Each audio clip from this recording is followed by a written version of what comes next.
ভারতের পরিকল্পনায় সাবের হোসেন চৌধুরী, শিরিন শারমিন চৌধুরী এবং ফজলে নূর তাপসকে সামনে রেখে আওয়ামী লীগের রাজনীতিতে ফেরানোর ষড়যন্ত্র চলছে বলে জানিয়েছেন জাতীয় নাগরিক পার্টির দক্ষিণাঞ্চলের সংগঠক হাসনাত আব্দুল্লাহ।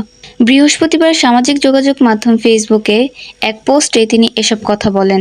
গত 11ই মার্চ তিনি সহ আরও দুজনকে আসন সমঝোতার ভিত্তিতে আওয়ামী লীগকে পুনর্বাসনের প্রস্তাবের কথা তিনি তুলে ধরেন। হাসনাত আব্দুল্লাহ বলেছেন, আমি সহ আরও দুজনের কাছে ক্যান্টনমেন্ট থেকে এই পরিকল্পনা উপস্থাপন করা হয় 11 মার্চ দুপুর 2টায়। আমাদের প্রস্তাব দেওয়া হয় আসনের সমঝোতার বিনিময়ে আমরা যেন এই প্রস্তাব মেনে নিই। আমাদের বলা হয় এরই মধ্যে একাধিক রাজনৈতিক দলকেও প্রস্তাব দেওয়া হয়েছে, তারা শর্ত সাপেক্ষে আওয়ামী লীগের পুনর্বাসনে রাজি হয়।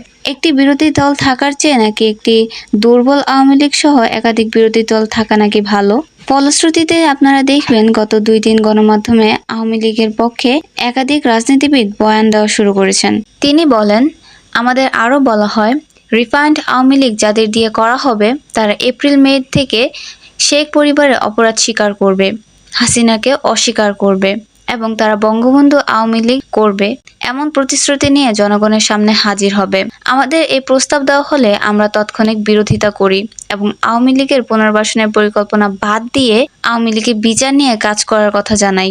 উত্তরে আমাদের বলা হয় আওয়ামী লীগকে ফেরাতে কোনো ধরনের বাধা দিলে দেশে যে সংকট সৃষ্টি হবে তার দায়ভার আমাদের নিতে হবে এবং Awami League must come back. Hasnat তার পোস্টে লেখেন, আলোচনায় এক পর্যায়ে বলি, যে দল এখনো ক্ষমা চায়নি, অপরাধ স্বীকার করেনি, সে দলকে আপনারা কিভাবে ক্ষমা করে দেবেন? অপরপক্ষ থেকে রেগে গিয়ে একটি উত্তর আসে, you peoples know nothing, you lack wisdom and experience, we are in this service for at least 40 years। তিনি আরও লেখেন, এই উত্তরে আমি বলি, আওয়ামী লীগের সঙ্গে কোনো ইনক্লুসিভিটি হতে পারে না। আওয়ামী লীগকে ফেরাতে হলে আমাদের লাশের উপর দিয়ে ফেরাতে হবে। আওয়ামী লীগ ফেরানোর চেষ্টা হলে যে সংকট তৈরি হবে তার দায়ভার আপনাদের নিতে হবে। পরে মিটিং অসমাপ্ত রেখে আমাদের চলে আসতে হয়। হাসনাত লেখেন, জুলাই আন্দোলনের সময় আমাদের দিয়ে অনেক কিছু করানোর চেষ্টা করা হয়েছে। কখনো এজেন্সি, কখনো বা ক্যান্টনমেন্ট থেকে নানা ধরনের প্রেসক্রিপশন গ্রহণ করতে চাপ দেওয়া হয়েছে। আমরা ওসব চাপের নীতি স্বীকার না করে আপনাদের তথা জনগণের উপর আস্থা রেখেছি। আপনাদের সঙ্গে নিয়ে হাসিনার চূড়ান্ত পতন ঘটিয়েছি। আজকেও ক্যান্টনমেন্টের চাপকে অস্বীকার করে আমি আবারও আপনাদের উপর ভরসা রাখতে চাই।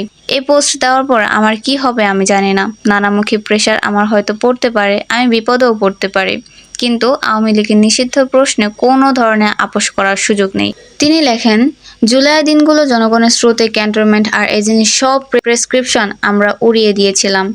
আজ আবারও যদি আপনাদের সমর্থন পাই, রাজপথে আপনাদের পাশে পাই, তবে আবারও এই আওয়ামী লীগের পুনর্বাসনে ভারতীয় ষড়যন্ত্র আমরা উড়িয়ে দিতে পারবো। সব যদি কিন্তু পাশে রেখে আওয়ামী লীগের বিরুদ্ধে আমরা ঐক্যবদ্ধ হই।